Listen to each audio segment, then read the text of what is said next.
What's up, YouTube? I'm having a great time making these videos. I can't stop. My weekends are really full and really busy generally. So during the beginning of the week, you'll see a lot of videos from me. I get obsessive about new things, and I do them. Sometimes they fall off, but given that this has to do with an obsession that has yet to fall off over the years, I'm excited about keeping this up. But it's a beautiful day. Hurricane Sandy has gone away, and I'm just enjoying it. I'm listening to records. Just, one of my favorite pastimes. I'm about to go to work at 3, and all I'm gonna do is flip through records and list records on eBay, and then I'm gonna come home and I'm gonna listen to records, and I just can't get enough. Catherine was making fun of me the other day because at work I was just researching all the records and stuff I was trying to list, and I came home and I was just researching records. But yet I was complaining about being tired from work, when if I wasn't at work, that's all I would be doing. Anyway, now we're listening to some Sam Cooke and the Soul Stirrers, Gospel in My Soul on DJ International. Nice record for today. Very nice record for today. Tender voice. And we're going to do the D's from the indie alphabet. How about them apples? We have first up Kimmy Dawson's Thunder Thighs. I think this is 2012. This is autographed and purchased by my girlfriend Catherine. And Catherine is a huge fan of Kimmy Dawson. Went and saw her live and just thinks she's just an incredibly positive role model for females, young and old. And I am inclined to agree. I mostly know her from the Moldy Peaches work. I haven't listened to this at all. I listened to a little bit of the first side. And it's on, you can see, it's on Great Crap Factory labels. That's Kimmy's label. And I'm guessing some of the Juno money has come in, because this is thick, and the vinyl is thick. It's a nice pressing. We have Deerhoof. This is Apple O. This is a Kill Rock Stars repress on translucent blue vinyl. This is a wonderful record by a wonderful band. I don't have the record before this, Reveille, though I'd love to have it. It's just, I haven't picked it up yet. But we're about to see a lot of Deerhoof. So I'm in no hurry to get it all, because I already have a lot. This has a somewhat different track order than the initial release. And I don't know if that was for space or what, but I really like this order a whole bunch. This is front to back, stacked. Every song is great. Worth checking out. The next record, this is all mid-2000s. And the next record is Milkman. This is the record that really got me into Deerhoof in every way. Went saw them live afterwards. But this is a polyvinyl reissue of the Kill Rock Stars release. They're on polyvinyl now, so they reissued a few things from their back catalog. This is on banana split vinyl. It looks so tasty. It looks like a giant spree.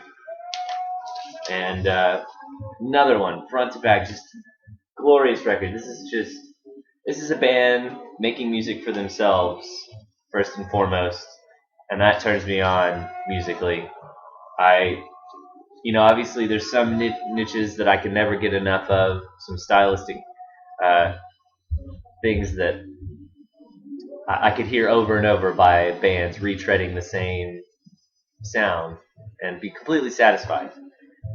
But what really gets me is when a band is constantly reinventing itself, having fun, not allowing itself to be painted into a niche. And sometimes that sucks for bands. I know a lot of bands who do that same exact thing, and they paint themselves, they don't paint themselves into a corner, and so they have a really hard time. They struggle for a long time. Whereas bands who kind of go with the sounds that are in vogue, they have a good time, albeit a short time.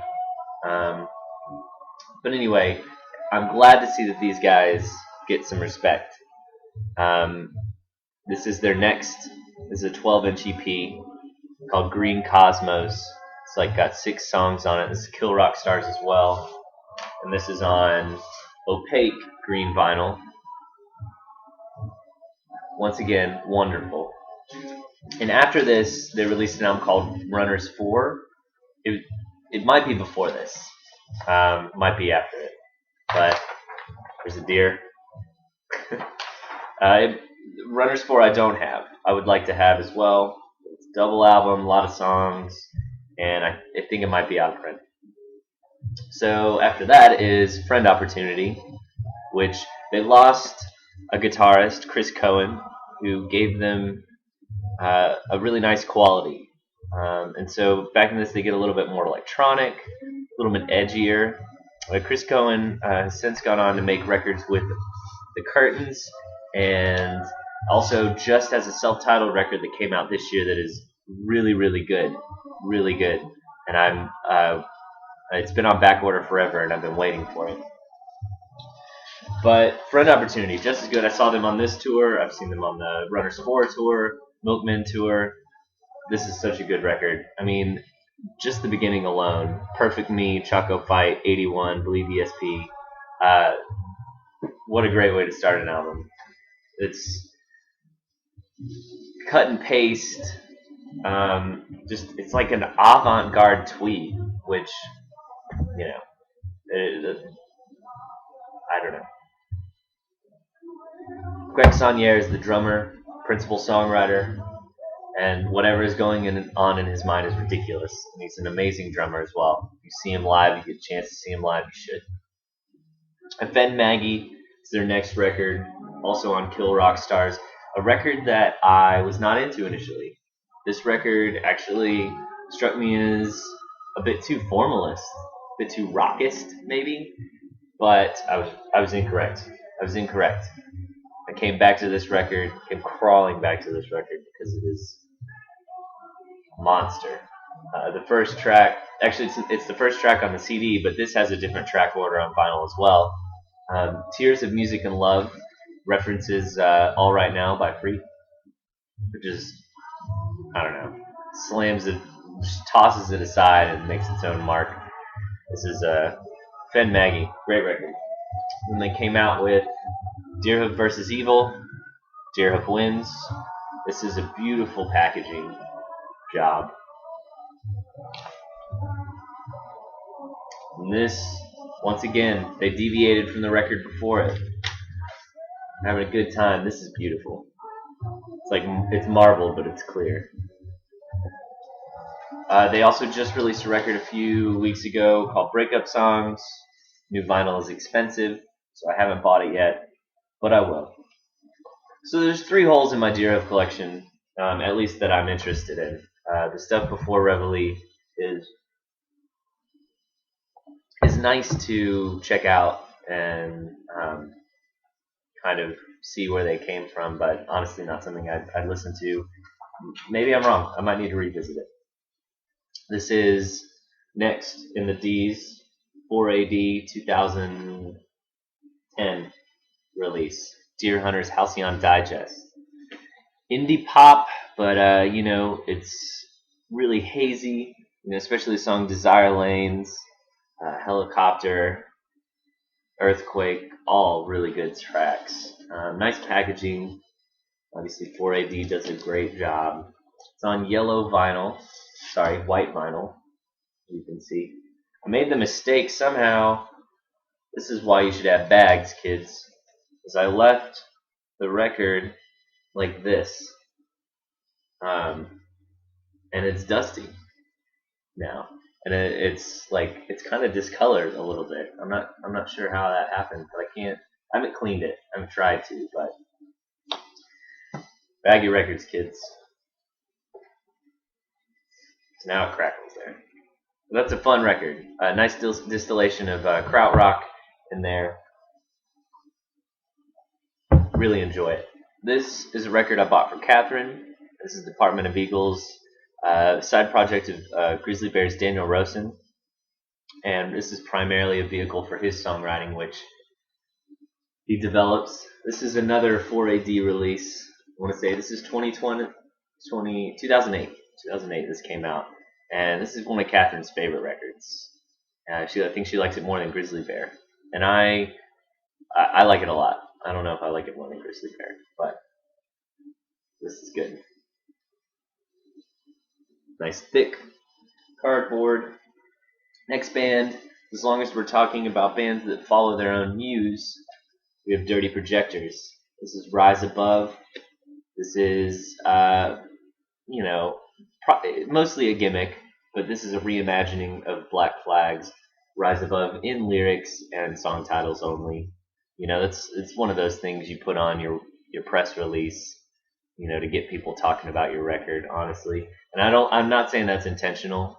I'm saying he did it for fun, but it doesn't really have anything to do with this record. This record it's got some world influences, a lot of Talking Heads kind of style, appropriation of world music, and just fun.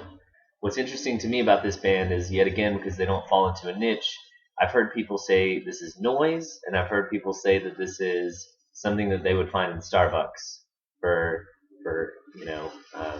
hipsters or what have you. And something can not be both inaccessible and safe. So that just goes to show you people have their reference points for how they like to think about music, how they like to hear music, and they don't think too much about what's actually going on in music. They just hear the timbre, the aesthetics. Dirty Projectors are doing their own thing, and I am totally impressed by the songwriting on this record. I'm also impressed by the songwriting on their following record. Bit of Orca was a 2009 Domino release, and I have to admit I kind of burned this record out when I first heard it, and I sold it. But I recently bought it in anticipation of the record that came out this year.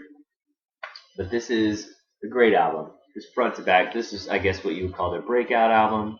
Stillness in the Move gained a lot of popularity, and yeah, this is solid. Solid. Maybe not as adventurous as the first, but it's up there.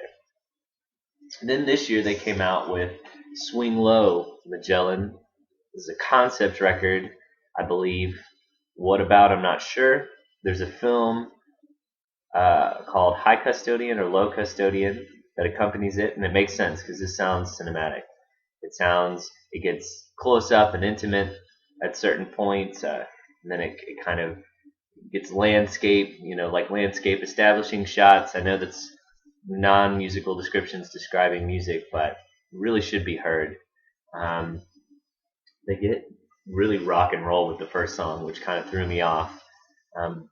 But it does go to show there's a nice dynamic range to this record, because the rock and roll part is loud and is not the same volume as the quiet part preceding it.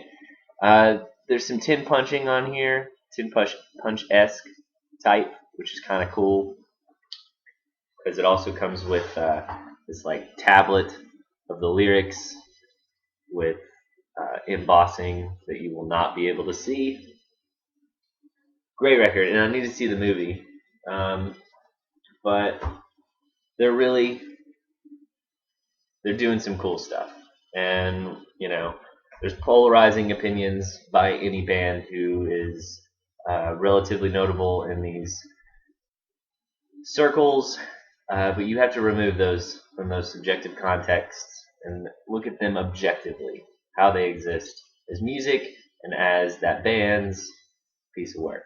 There's not enough objective talk about music, which I love subjective talk about music, but don't diss a band unless you can look at it objectively. Dirty Projectors, good stuff. We've only got a couple more. This is Do Make Say Thinks and Yet. It's on Constellation Records. I'm not sure when this came out, 2000 maybe. And this is probably the only post-rock that I have in my collection, which is a shame, but this was very inexpensive, and that appeals to me. Inner Sleeve with Chinatown, I love that song. This is what I like to call wake your ears up music. Talk Talk's Laughing Stock, Don Cherry's Brown Rice / self-titled. Those are both what I call wake your ears up music. They're music that kind of comes out of the ground slowly, that you're able to watch develop, and that goes from being minimalist to maximalist. Just really gives your ears a chance to warm up for the day of listening. And now we have the last two, Dum Dum Girls. This is their first album. This is a repress from Sub Pop, originally released on a smaller label. I saw this band. There's nothing there. I saw this band on Friday, and they were fantastic. They really blew me away. They get lumped in with, Vivian Girls and, the noise pop revivalists, female groups. But they've got the chops. Their songs are very strong, and I'm fascinated by how strong these songs have been throughout their career. The main songwriter, Dee Dee, she's teamed up with a couple songwriters, which I think is a great decision. I think great songwriters, especially from eras past, they need work and they have bills to pay, and they probably want to retire, and they've got some royalties, but